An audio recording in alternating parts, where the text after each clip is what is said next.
Assalamualaikum warahmatullahi wabarakatuh. Kami dari Klub B kelompok 5 yang beranggotakan Saya Syahrani Mira Inayah, NIM 125. saya Ovalia Lani Anjali NIM 132. Saya dari Ta'ani Ramadhani, NIM 133. Di sini kami akan mempresentasikan hasil penelitian kami mengenai pandemi versus kuliah. Pendahuluan.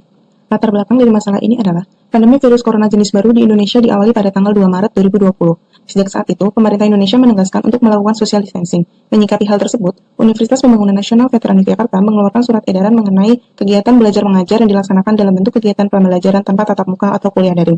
Penelitian ini dilakukan untuk meneliti perbandingan pengukuran beban kerja mental mahasiswa teknik industri saat melakukan perkuliahan offline dengan kuliah daring, serta mengetahui indeks utilitas dari aplikasi yang digunakan saat kuliah daring. Rumusan masalahnya adalah bagaimana perbandingan beban mental mahasiswa teknik industri saat melakukan perkuliahan offline dengan kuliah daring. Yang kedua adalah bagaimana cara mengetahui nilai indeks utilitas dari aplikasi yang digunakan saat kuliah daring.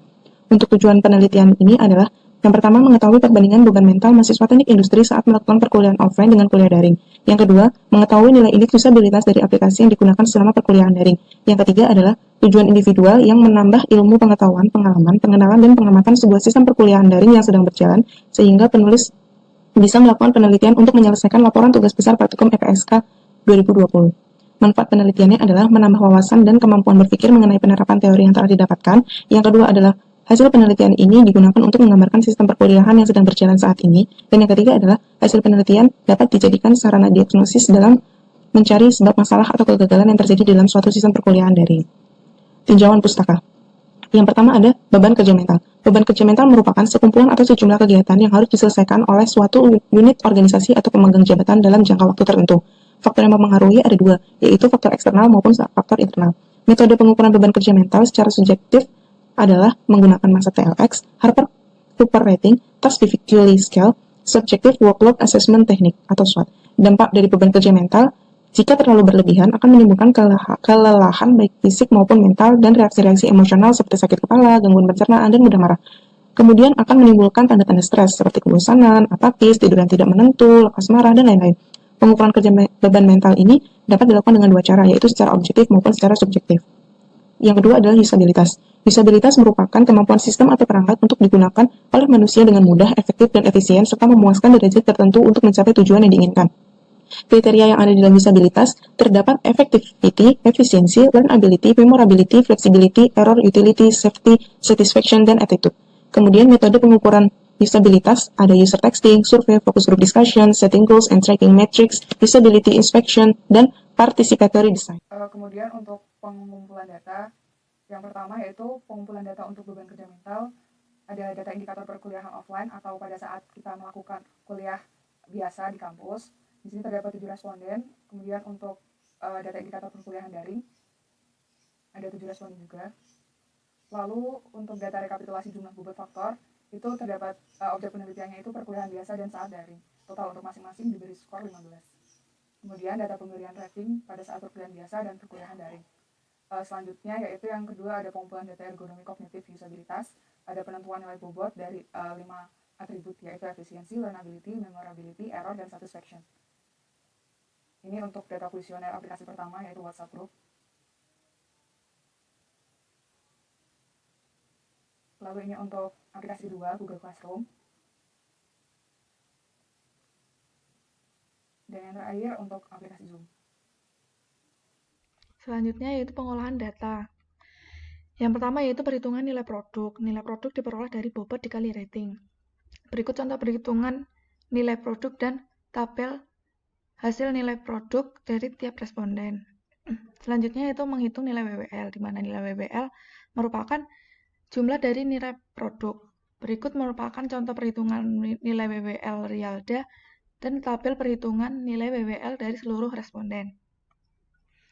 Selanjutnya yaitu perhitungan nilai rata-rata WWL, di mana nilai rata-rata WWL diperoleh dari jumlah nilai produk dibagi dengan 15.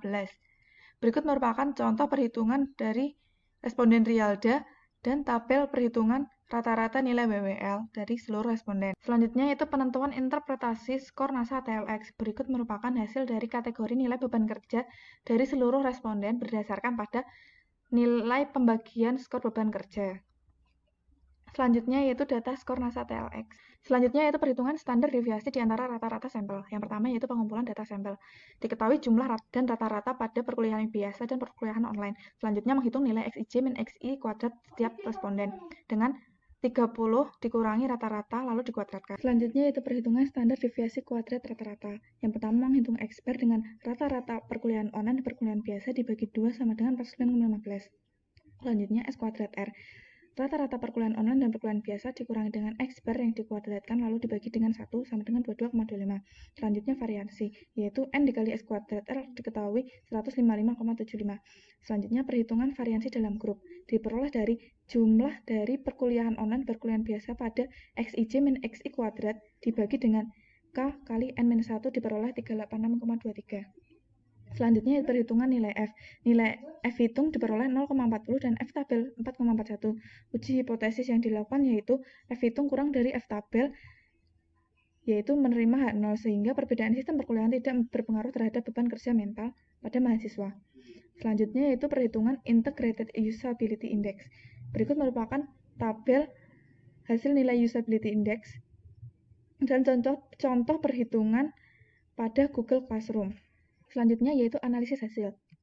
Yang pertama yaitu analisis hasil untuk beban kerja mental pada perkuliahan biasa dan perkuliahan daring. Selanjutnya dilakukan uji hipotesis di mana F hitung kurang dari F tabel sehingga H0 diterima. Dapat disimpulkan, perbedaan sistem perkuliahan tidak berpengaruh terhadap beban kerja mental mahasiswa teknik industri. Analisis hasil yang kedua yaitu pada usabilitas aplikasi WhatsApp Group, Google Classroom, dan Zoom pada 5 atribut. Selanjutnya yaitu kesimpulan dan saran. Yang pertama kesimpulan, pada pengukuran beban kerja mental terdapat 2 faktor yaitu eksternal dan internal. Selain itu, terdapat beberapa faktor yang mempengaruhi beban kerja mental. Antara lain, sensitivity, selectivity, interference, reliability, dan acceptability. Dengan menggunakan metode NASA TLX didapatkan hasil pada setiap responden yang berbeda. Hal ini dikarenakan perbedaan beban mental yang dirasakan oleh tiap individu dalam melakukan perkuliahan online dan perkuliahan biasa.